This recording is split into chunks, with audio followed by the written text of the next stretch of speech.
To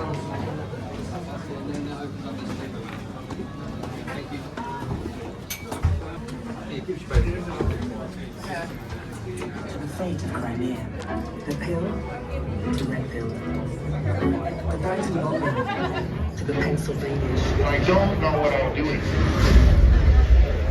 I said, who is this Willard? And Francis looked me square in the eye and he said, it's you. Brandon agreed to $1 million a week. Are they seriously saying that Bleak Week here at one of the greatest cinemas in the world, the Prince Charles Cinema. How about that?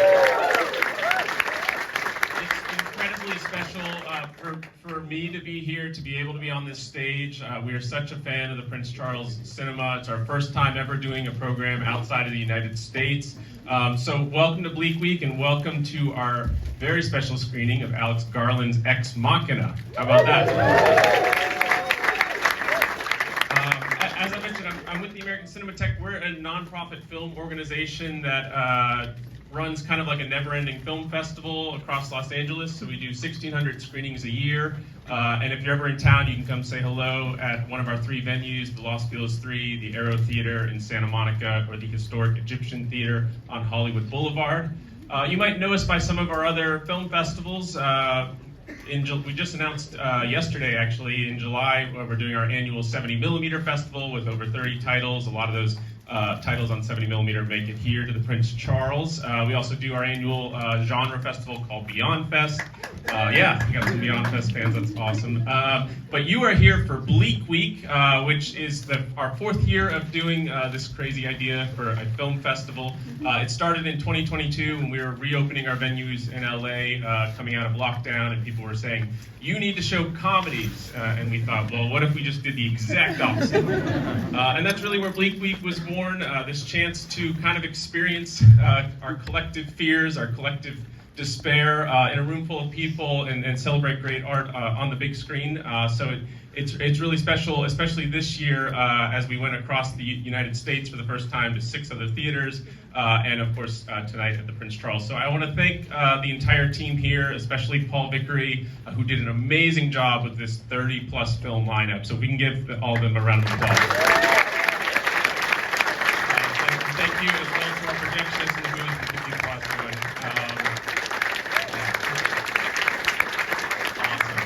So you have 2 more days of Bleak Week after today. We have some amazing guests coming. We've got Mike Lee joining us tomorrow for Bleak Moments.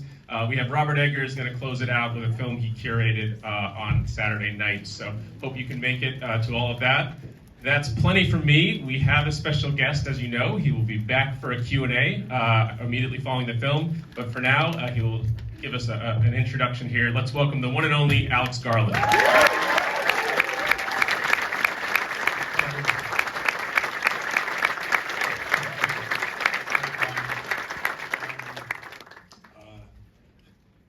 It is a very special cinema. I think many of my genuinely some of my favorite film watching experiences have been here.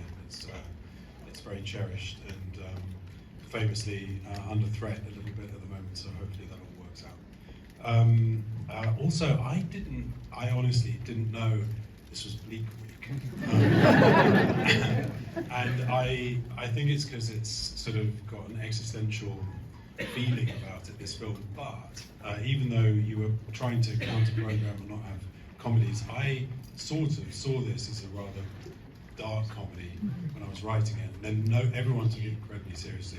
So if you do laugh at the sort of madness of it, I wouldn't mind, personally. I think it's very silly and almost sort of Monty Python way. Anyway, I'll be very happy to answer questions afterwards. I'm very grateful for the turnout as well, so thank you and see you later.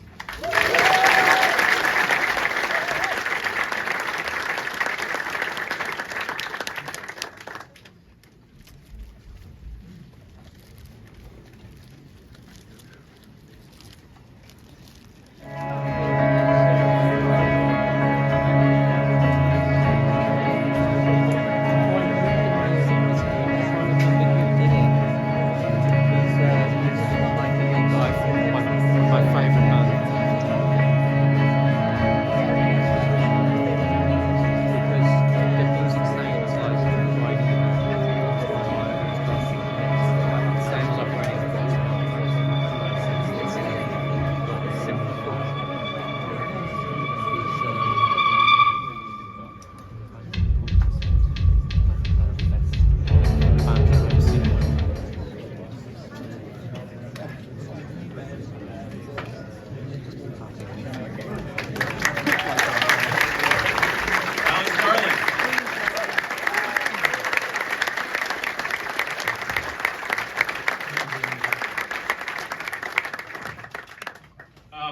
Alex, I was figuring we could start by, you just kind of taking us back to the very beginning of this, in the sense of when did you start thinking about artificial intelligence, personally interested, and how that process of researching it kind of evolved, because there's so many real life scientific ideas and thought experiments in this film. Yeah, lots of the film, if you're sort of nerdy about this stuff, is name checking all sorts of different things, like Mary in the Black and White Room, or different sorts of thought experiments, or people, or Plato's Cave, or whatever it happens to be. But I had a friend who's dead now. In fact, there's two dead people attached to this. One is the pianist who played the Schubert that you hear at the beginning and the end, died about 2 days ago. But there was a friend I had who died now about 6-7 years ago, and he was incredibly interested in, he was actually particularly interested in consciousness and what it was about consciousness that precluded, sort of philosophically precluded the idea that a machine could be conscious. And so we argued about it, and we argued about it for years and years and years. He was much more knowledgeable than me, but through discussing it with him and returning to it, we really did talk about it for over a decade, I think. And that in a way, this film was almost like a sort of, look, I'm going to sum up my argument in this movie, or something like that. I thought it was really special for Paul to think of this film for Bleak Week, because I think when this film came out, it felt very bleak, but now it's like the next level, in that we live with these technologies in a different form, but it's not these ones. Not these ones, but we live with AI in our lives, and there's a certain, it feels like to me, an inevitability that things are going to go wrong in some way. So I'm curious, like, how your thoughts on AI have evolved since this time, if they have. Well, I think they've probably evolved in the same way as they have with everyone in this room. I think at the time we made this, a lot of the AI stuff was a huge projection, but that would include stuff that was nothing to do with whether a machine could be self-aware or anything like that. It would be to do with other things that are referenced, like, for example, the source of the AI that this guy has created comes from things like our search inputs and an enormous accumulation of the data that we give over to the internet, or the way the internet can scour information in terms of reading books or listening to music in a kind of in a vast way that a human couldn't possibly do. And that is the mechanism behind some very powerful AIs. They've in effect read everything, or they've listened to many people talk and understood that Brian Cox sounds like this, and Keir Starmer sounds like that, and Donald Trump is very distinctive, obviously the easiest one to do, sounds like that. And so they can ape that eerily fast. As you type it in, the voice can be produced. And but if the question is, what do I feel about that, I think it's just coming. And what's my fear? 60%, 70% unemployment, and social breakdown and distrust, and being run by private unelected corporations, and things that look a lot like what's, not the unemployment, but some of the other stuff is definitely happening.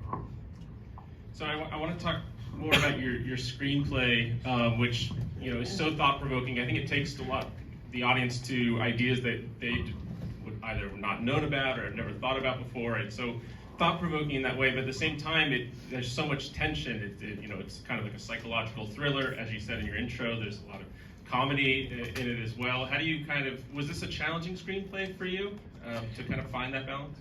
Honestly, the screenplay was a real pleasure to write. I had just come off, I'd just done a film called Dread, and prior to that was Never Let Me Go, which was a very kind of faithful adaptation of a novel, where I was really in the pocket of the writer, the novelist, and trying to understand how they had done the things they had done, and trying not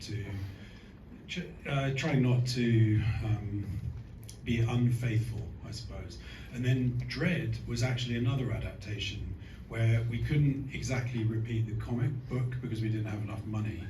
But what we could do was recreate the tone. So again, I was very much sort of in the world of another writer, a guy called John Wagner, and something he'd created over many, many years, decades by that point. And so Ex Machina was a bit of freedom.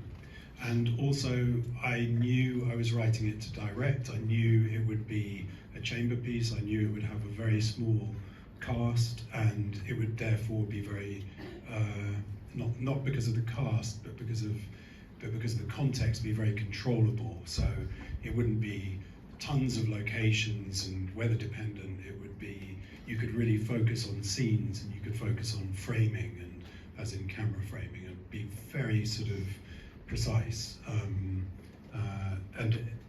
And then we had the freedom to then do it. It was a 6-week shoot, but it was actually a very relaxed, very friendly shoot. And the writing was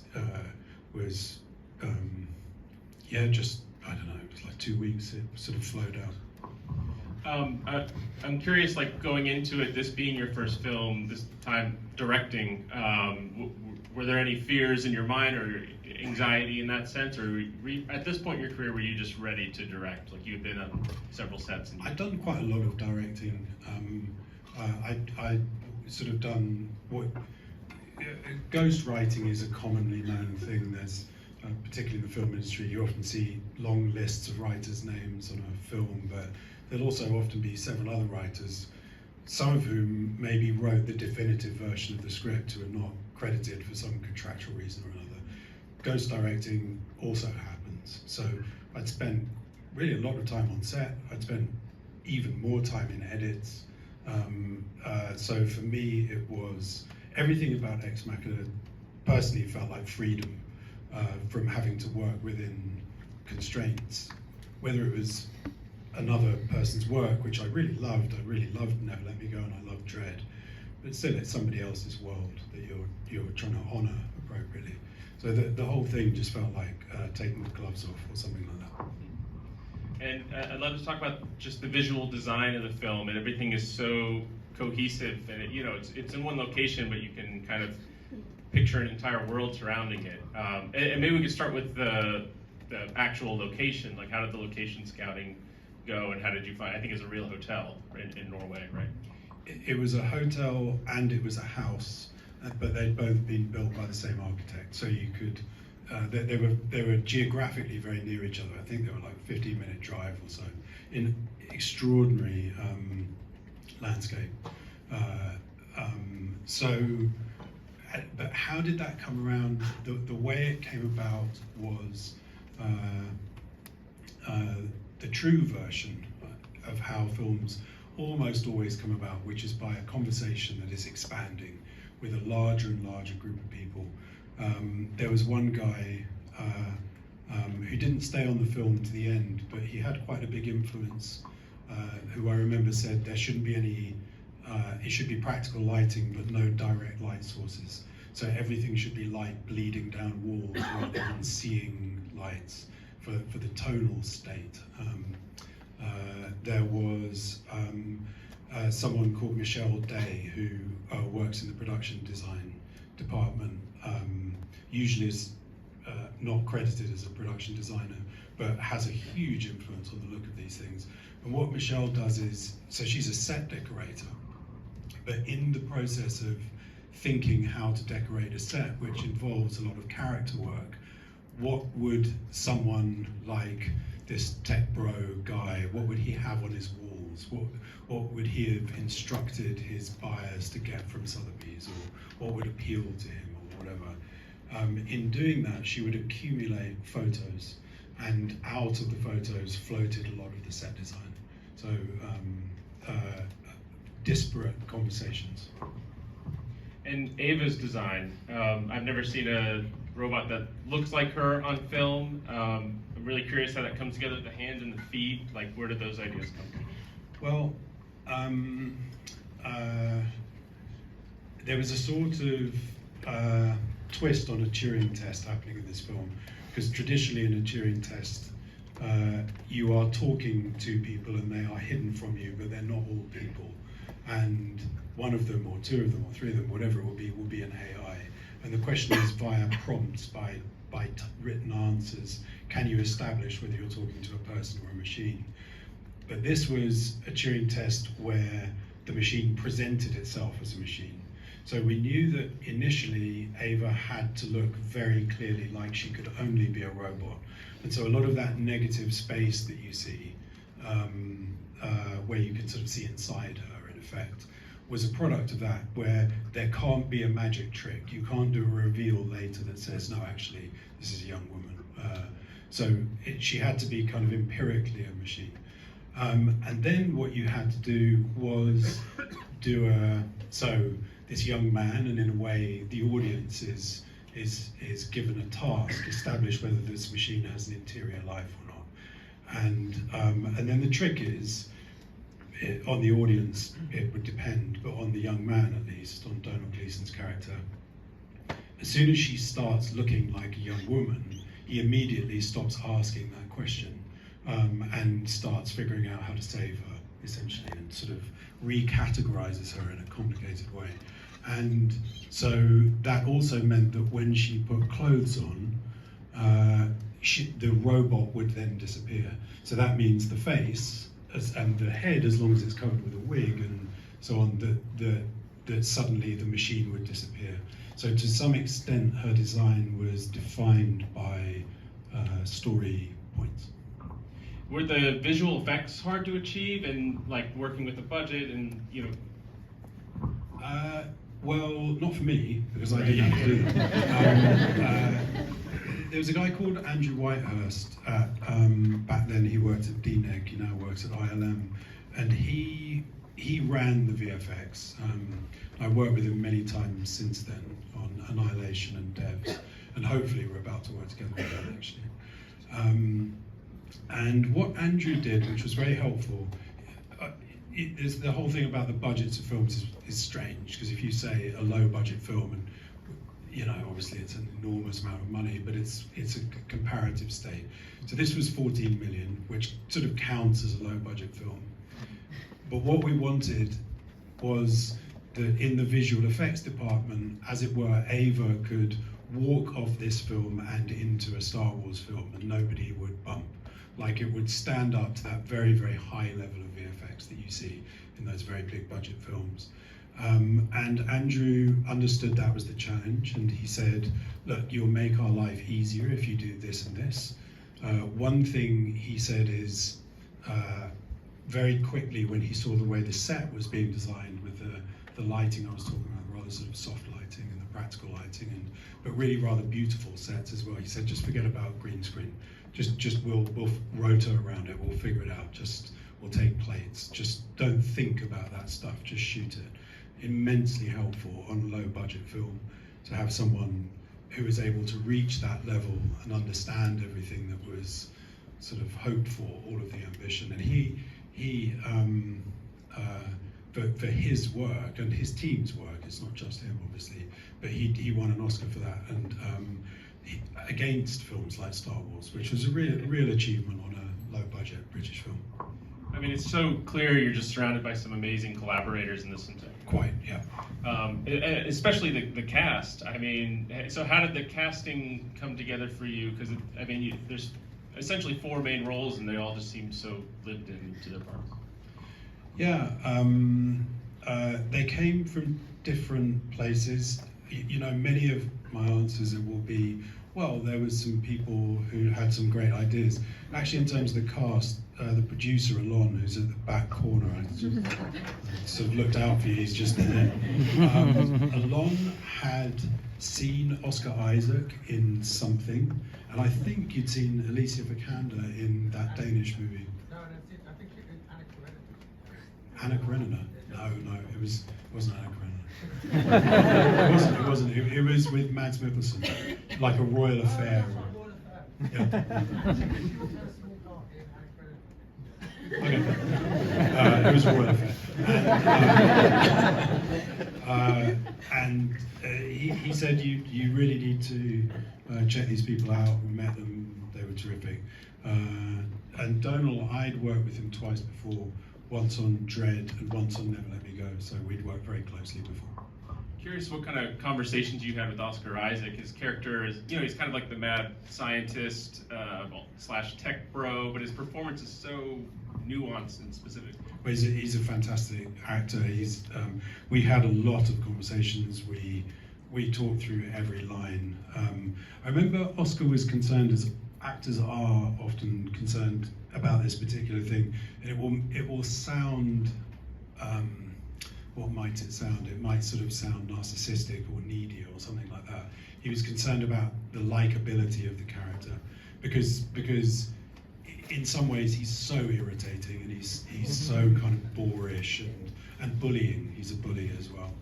And so it was trying to find ways, and it's worth saying back then the concept of the tech bro sort of existed, but it would be different now. Once Elon Musk has let his mask and reveal himself just to be this completely horrendous sort of fascistic moron who clearly doesn't deserve any sort of genius tags or anything like that. This was before all of that, where people were very enamored with those tech guys, and they really did think they might be geniuses. They ascribed the power of their companies to their unique sort of abilities to make money, it seems. And so it was a complicated thing. So with Oscar, it was kind of teasing out and sort of saying, look, at this moment, he's really, this is bad. What he's doing at this moment is bad. But here, he's really being playful, and he's sort of teasing Donal. And he's not doing it in a nasty way. And here, actually, although he's saying something unpleasant, he's sort of pulling the rug from under Donal's feet, or his psyche, or his hopes, dreams, whatever. He's actually trying to do it in a gentle way, or something. It would be that kind of thing. I so love the end where he's just so smug. He's not even upset at this like betrayal because, well, I've made this happen all along. And then he's not only been outsmarted by Donal, but both of them outsmarted by Ava. I just think that there's not even a question there really, but I just find that really a wonderful extension of his character in the end. Yeah, it turns out to be an idiot. And then Alicia's performance, how do you work through with her kind of, the boundary between human and not? Like, how do you work that out?